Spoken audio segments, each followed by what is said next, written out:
आज हम इस वीडियो में बात करने वाले हैं भारत के महान जासूस रविंद्र कौशिक के बारे में, जिन्होंने पाकिस्तान सेना में प्रवेश किया और मेजर के रूप में सेवा दी। हम में से अधिकांश ने रविंद्र कौशिक के बारे में नहीं सुना होगा। रविंद्र कौशिक का जन्म 1952 में राजस्थान के श्री गंगानगर में पंजाबी परिवार में हुआ था। एक किशोर मन की तरह उनमें भी थिएटर में अभिनय और प्रदर्शन करने का जुनून था। वह एक अच्छे अभिनेता और एक प्रसिद्ध व्यक्तित्व वाले इंसान बनना चाहते थे। उन्होंने कभी नहीं सोचा होगा कि उनका अभिनय उन्हें पूरी तरह से एक अलग दुनिया में ले जाएगा और उन्हें अपने असली जीवन में भी अभिनय करना पड़ेगा। सबसे पहली बार भारतीय खुफिया एजेंसी ने उन्हें 1975 में उनकी स्नातक के दौरान राष्ट्रीय नाटक प्रस्तुति में उन्हें देखा था। कोई भी नहीं जानता कि किसने रविंद्र कौशिक से संपर्क किया था या उन्हें भारतीय खुफिया एजेंसी में कैसे शामिल किया गया था, पर यह उनके जीवन को मोड़ देने वाली एक घटना बन गई। 2001 में रविंद्र कौशिक की मृत्यु पाकिस्तान में हुई, लेकिन उन्होंने सुनिश्चित किया कि उनके सभी गुप्त पत्र उनकी मां भारती के पास पहुंचा दिए जाएं। उनके लिए सीमा पार गुप्त पत्र और दस्तावेजों को भेजना आसान नहीं था, लेकिन यहाँ उनका 30 साल पहले लिया हुआ प्रशिक्षण काम आया, जो उन्हें तब दिया गया था जब वह अंडरवर्कर एजेंट बने थे।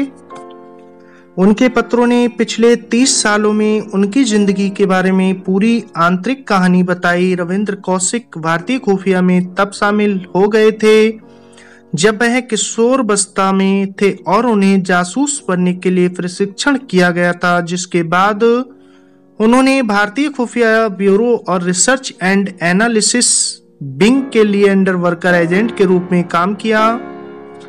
वह सिर्फ 23 वर्ष के थे जब उन्हें इस बात का पूरा प्रशिक्षण मिला कि जासूसी कैसे करते हैं।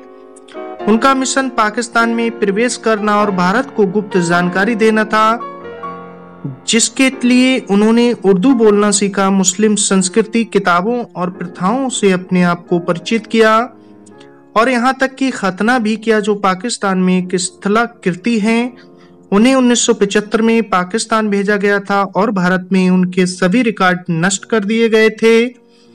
इस बात का कोई सबूत नहीं था कि रविंद्र कौशिक नामक कोई व्यक्ति अस्तित्व में था और वह एक भारतीय नागरिक था। उनका नया जीवन तब शुरू हुआ जब वह पाकिस्तान में नबी अहमद शकीर के रूप में गए। वह पाकिस्तान में कराची विश्वविद्यालय में शामिल हो गए और LLB का अध्ययन किया ताकि वह एक कहानी तैयार कर सकें कि वह सेना से जुड़ने से पहले पाकिस्तान से थे। उन्हें बहुत अच्छी तरह से प्रशिक्षित किया गया था कि वह बड़े आराम से सैन्य मूल्यांकन को पार कर सकते थे और ऐसा ही हुआ। उनका चुनाव पाकिस्तान सेना में हो गया और यहाँ तक कि प्रमुख के पद पर उनकी पदोन्नति भी हुई। 1979 से 1983 तक वह महत्वपूर्ण जानकारी भारतीय खुफिया महकमों के पास भेजते रहे और पाकिस्तानी सेना को इसकी भनक भी नहीं लगने दी। उनकी इस समझदारी की वजह से उन्हें तत्कालीन प्रधानमंत्री इंदिरा गांधी ने द ब्लैक टाइगर नाम दिया था। प्रदान की गई जानकारी इतनी गंभीर थी जिससे भारतीय खुफिया एजेंसी को पता चला कि देश के भीतर ही कई ऐसे लोग मौजूद हैं जो पाकिस्तानी सेना की मदद कर रहे थे। वे कई राजनीतिक नेता थे जो अलगाववादियों के साथ दस्ताने में थे। आतंकवादियों ने मुख्य रूप से कश्मीर पर कब्जा करने और घाटी में शांति को बाधित करने का काम कर रखा था। पाकिस्तान में अपने दिनों के दौरान वह अमानत नाम की एक लड़की से मिले थे। वे दोनों एक दूसरे के साथ प्यार में पड़ गए और उन्होंने शादी कर ली। उनके और अमानत के पास बाद में एक बेटा भी हुआ था।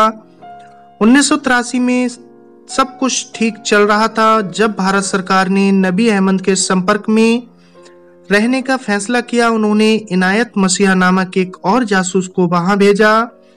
वह एक गुप्तचर अधिकारी थे जो नबी अहमद से कुछ जानकारी इकट्ठा करने आए थे, लेकिन इन दो पुरुषों द्वारा संदिग्ध कदमों को जल्द ही पाकिस्तान खुफिया द्वारा पकड़ा गया और नबी अहमद को तुरंत गिरफ्तार कर लिया गया और उन्हें हिरासत में ले लिया गया। पाकिस्तानी सेना ने रविंद्र कौशिक पर सबसे क्रूर तरीके से 2 साल तक जेल में अत्याचार किया और उन्हें उनकी असली पहचान प्रकट करने के लिए मजबूर कर दिया।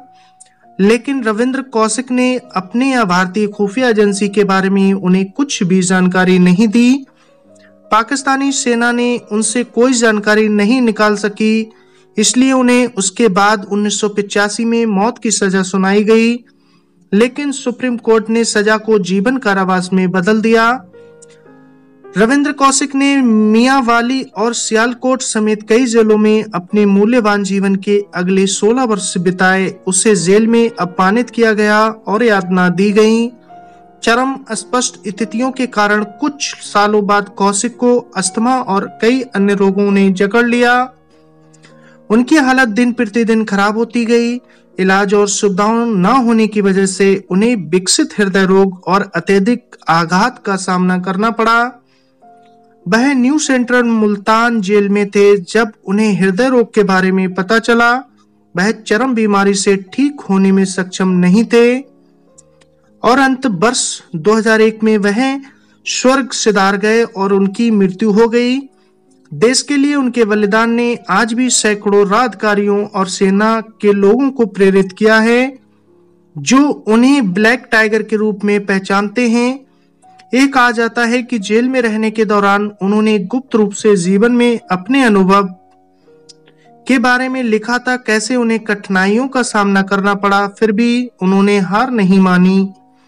उन्हें अभी भी पाकिस्तान में केंद्रीय मुल्तान जेल के पीछे दफनाया गया था, जहां पर उनकी कब्र है और वह अपनी मातृभूमि वापस नहीं लौट पाए। और ये थी रविंद्र कौशिक के जीवन से जुड़ी कुछ अहम जानकारी जो मैंने आपके साथ साझा की। तो दोस्तों, आपको कैसी लगी रविंद्र कौशिक के जीवन से जुड़ी ये बातें? वो एक भारत के लिए बहुत अच्छे जासूस साबित हुए। तो अपनी राय कमेंट्स बॉक्स में जरूर लिखकर बताएं। मिलते हैं फिर नेक्स्ट वीडियो में नेक्स्ट स्टोरी के साथ। आपने अपना कीमती वक्त दिया, तब तक के लिए धन्यवाद।